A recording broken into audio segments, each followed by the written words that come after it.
Vandaag in het programma Het Zonneke niet één, maar 2 boeketten bloemen die ik mag uitreiken aan jullie die dit zeker verdienen. Ik ken ze persoonlijk goed, dus ik vind het zelf ook wel een beetje spannend. Heel benieuwd wie ze gaan reageren. Ik ben net stiekem naar buiten gelopen omdat ik zogenaamd een telefoontje kreeg. Nu ga ik weer terug naar binnen met de bloemen aan de cameraman.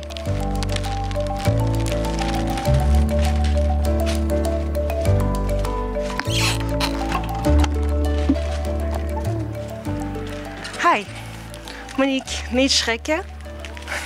Ja.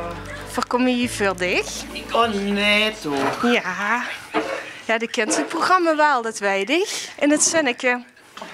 En er wordt immers in het Zonneke gezet dat het zeker verdient. Dat besteeg. Dus ik wil deze alvast de bloemen overhandigen. Dankjewel. Ja. Ja, Tijdje met de mondfontein.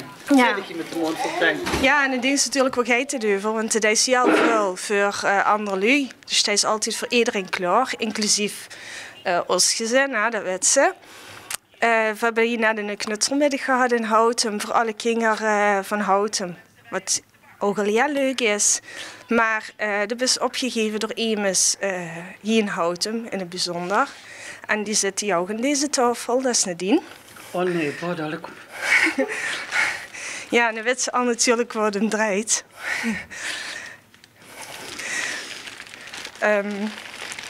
De heb ze Nadine, Chris en Lennon heel erg gesteund in de tijd dat ze het nu de geien. Dat is heel vaak met Huub in de man, en dat moet je zeker niet vergeten, naar Utrecht gegaan. Toen Lennon ziek was en in Utrecht in het ziekenhuis lag. Dus heel vaak naar Utrecht gereden om hun daar te steunen. Met jouw liefde. Ja, dat weten ze. Maar het is wel heel bijzonder wat ze hebben gedaan. Dat zomaar eigenlijk is vreemd voor hun. De koesten dienen wel, maar toch, het is geen familie. Ben ze met u samen naar Utrecht gegaan om hun daar te steunen. Al die tijd dat Lennon daar in het ziekenhuis heeft gelegen. En daarna ben ze vaak naar Lennon toegegaan toen er thuis was in het coronatijd. Ze mochten eigenlijk geen lui bij Lennon laten. Maar dan ging ze zich met hem knutselen. Ja. En dan willen ze zich heel erg veel bedanken op deze manier. Dus ja. Ja, dat is sprakeloos, want dat is... Ja, dat is met zoveel liefde. En zo blij dat het nu zo goed met hem gaat. En dat blijven we voor altijd doen. Ja. Dat is, ja, ik heb geen beurt. Oh, ik heb Lennon een knuffel geven. Oh, kom eens even hier. Lennon de bie. Kan ze erop komen? Ja. Lennon, het gaat nu wel goed met zich, jong. Maar Lennon is wel heel ziek geweest. Ja. Ja, want wat zit er precies gehad, Monique? Ja, leukemie. En dat was goed van haar cellen. En toen werd het zelf nog niks beter als mij, jong. En toen kreeg hij heel erg last van de afstotingsziekte. Hè. Maar het is zo'n sterke boy. Hè. En hij heeft ook toch, is er zich heel goed erin aan het knokken, jong. Hè. Ja. En hij is zijn kind ook wel fijn met naar de knutselmiddag komen. Hij heeft met mij en ook met mama samen hebben een voorbeeld gemaakt weer. En hij heeft me hier geholpen. Hè? Met alles uit te delen. En tot er ook gelukkig weer overal met kan doen, hè, jong. Ja. Wil ze gewoon nog iets tegen Monique zeggen, Lennon? Nee, maar dan vind ik het wel heel lief wat Monique allemaal voor dat gedaan heeft, hè? Voor mama en papa. Maar dat blijven we ook doen, hè, jong. Ja, en het gaat nu weer supergoed met Lennon. En is iedereen en vooral in het hele dorp heel blij. Jongens, ja. Wat is Monique voor dich? De bonusoma.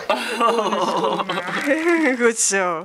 Nou, dat is toch heel mooi. Dus ja, Monique snapt heel goed waarom dit is. En dat heeft ze zeer zeker verdiend. Ja, misschien dat Nadine nog even meer wil vertellen. Ik ga even naar de mama van Lennon. Nadine. Ja, zoals Miguel al zei, is, Monique is een beetje bonusoma voor Lennon. En ook voor dich eigenlijk een beetje. Klopt. Ja, Monique komt zelfs alleen, ook in de winter, vroeg duister, met de trein helemaal naar Utrecht. En dan deed Monique voor ons koken.